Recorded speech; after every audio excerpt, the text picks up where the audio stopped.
अस्सलाम वालेकुम स्टूडेंट्स, कैसे हैं आप सब। उम्मीद है कि आप सब खैरियत से होंगे। FSc part 1 bio chapter number 1 और इसका जो टॉपिक है लेवल्स ऑफ बायोलॉजिकल ऑर्गेनाइजेशन हम डिस्कस कर रहे थे।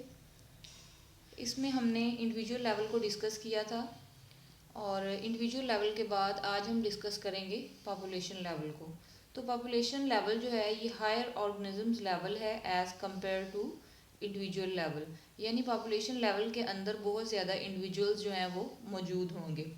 अगर हम पॉपुलेशन की बात करें तो पॉपुलेशन जो है इसको हम डिफ़ाइन करेंगे कि इसमें groups of individuals of same species living and interbreeding. इसमें ये होता है कि बहुत ज़्यादा इंडिविजुअल्स हैं जो कि एक ही जगह पे रह रहे हैं, एक ही वक्त में रह रहे हैं और वो सेम स्पीशीज़ के होंगे, तो वो क्या कहलाते हैं, पॉपुलेशन कहलाते हैं। अगर हम इसको डिफ़ाइन करें तो हम कहेंगे कि a population is defined as a group of individuals of same species living and interbreeding within a giving area. यानी इंडिविजुअल्स हैं जो कि एक ही वक्त में एक ही जगह पे रह रहे हैं और इंटरब्रीड करेंगे और ऑफ स्प्रिंग्स प्रोड्यूस करेंगे किसी भी जगह पे। और इसके अलावा हम ये देखेंगे कि ये पॉपुलेशन जो है, स्पीशीज़ जो है, इनका आपस में रिलेशनशिप जो है वो किस तरह का है और इसके अलावा इन्वायरमेंट के साथ इनका रिलेशनशिप किस तरह का है। तो सेम स्पीशीज़ होंगी इसमें, सेम टाइम में और सेम एरिया में जो स्पीशीज़ रहती हैं उनको हम कहते हैं कि ये पॉपुलेशन मिलके बनाती हैं।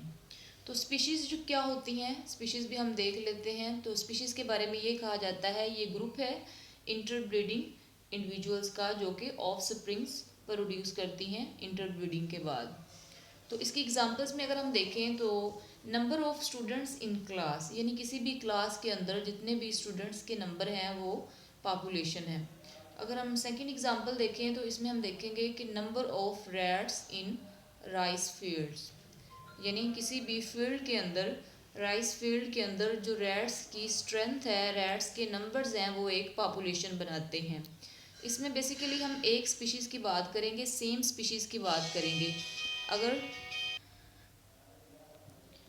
अगर हम बात करें तो स्पीशीज़ की, स्पीशीज़ जो हैं ये ग्रुप होते हैं ऑर्गेनिजम्स के that can reproduce naturally with one another and create fertile offsprings, यानी इंटरब्रीड करेंगे नेचरली और फर्टाइल ऑफस्प्रिंग्स जो हैं वो प्रोड्यूस करेंगे। पॉपुलेशन में तो हम सेम स्पीशीज़ को डिस्कस करते हैं। अगर हम बात करें अगर सेम स्पीशीज़ ना हों, डिफरेंट पॉपुलेशंस जो हैं वो हों, तो फिर वो फर्दर जो है वो कम्युनिटी लेवल आ जाएगा जो कि बहुत ही कॉम्प्लेक्स लेवल है as compare to population level.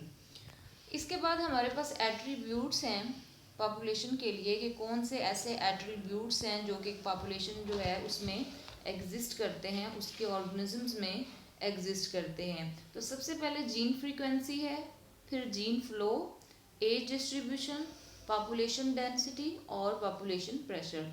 ये पॉपुलेशन के लिए डिफरेंट एट्रीब्यूट्स हैं। अगर हम बात करें जीन फ्रीक्वेंसी की, जैसे कि नाम से जाहिर है इसमें हम जीन के बारे में देखेंगे कि the ratio of number of a specified allele in a population. जैसे कि अगर हम एलील की बात करें तो कहते हैं कि partner of gene pair is called allele. तो जीन जो है बेसिकली ये यूनिट है हेरिडिटी का।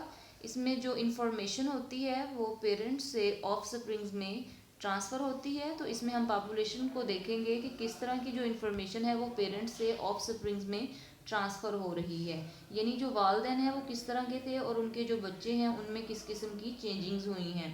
ठीक है, और फिर हम ये डिस्कस करेंगे कि वो चेंजिंग्स जो हैं वो किस तरह की थी, इन्वायरमेंटल चेंजिंग थी या फिर उनके जीन्स में, एलिल्स में चेंजिंग हुई हैं। तो इसमें हम देखेंगे the ratio of number of a specified allele in a population to the total of alleles, यानी वो रेशो देखेंगे एलील्स की किसी भी पॉपुलेशन के हिसाब से जिनमें चेंजिंग हुई है टोटल नंबर ऑफ एलील से जेनेटिक लोकस पे, यानी जीन्स की पोजीशन पे। इसके बाद सेकंड नंबर पे हमारे पास है जीन फ्लो। तो जीन फ्लो जो है ये फिजिकली फ्लो होता है एलील्स का किसी भी पॉपुलेशन के अंदर या फिर किसी भी पॉपुलेशन के बाहर, यानी इसमें हम देखेंगे कि कितनी नई एलील्स जो हैं किसी पॉपुलेशन में ऐड हुई हैं या फिर गई हैं। जैसे कि अगर हम बात करें बर्ड्स की पॉपुलेशन जो है किसी भी एरिया में, तो हम देखेंगे कि कुछ स्पीशीज़ बर्ड्स की ऐसी होती हैं जब उनको इन्वायरमेंट सूटेबल नहीं मिलता तो वो वहाँ से मूव कर जाती हैं, किसी और एरिया में चली जाती हैं। तो बेसिकली ये क्या होगा कि वो स्पीशीज़